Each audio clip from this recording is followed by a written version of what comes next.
Hi, Suzuki parents. For third grade Suzuki classes, we've had a great week. We've been working on dropping our left hands for no training wheels. So I thought I'd show you a little bit on what that looks like on my violin.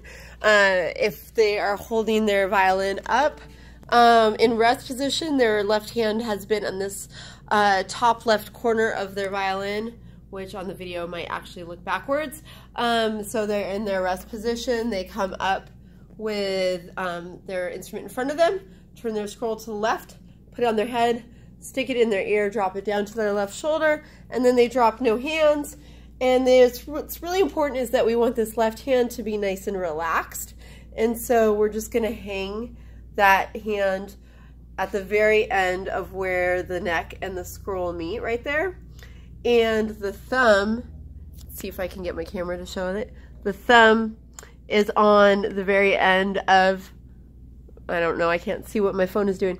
But my thumb is at the end of my neck, and there's a little hole in there. So there's space between my fingers and the neck. And hopefully my phone was showing that picture. I can't see what it was doing there. But most of these kids don't have a violin at home to practice. So here's an easy way that they can solve that problem and still do some practicing.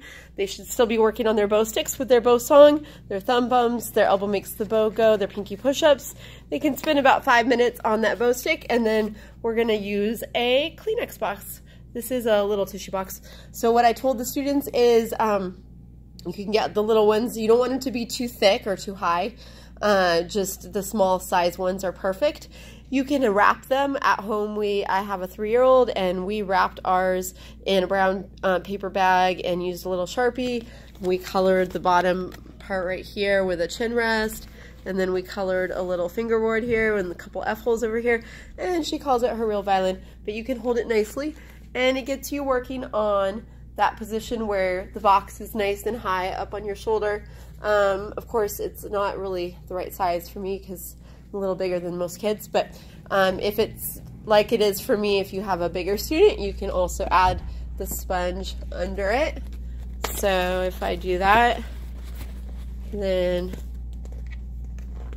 now it fits a little better because I have my shoulder rest under there without having to squeeze my shoulder up in the air.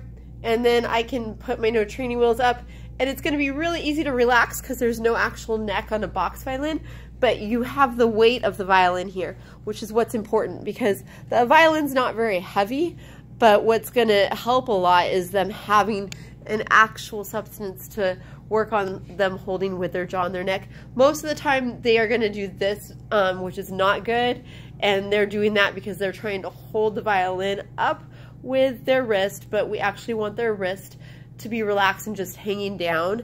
And the reason that they try to do those pizza wrists like this is because they are not strong enough in these jaw neck muscles, and so to support it they try to use their hands instead. So the box violin is actually really awesome. They can practice that for about 5 minutes a day, and now you have your practice time for Suzuki all straightened up. We're going to be adding some fingers with the left hand, but it's really important that we get these left hand straight wrist no training wheels is what I call it. So they're taking off their training wheels from their violins this week and getting those left hands ready to add some fingers. Sorry it's a little longer video this week, but it's kind of an important beginning step for our practice time. Thanks for watching and have a great weekend.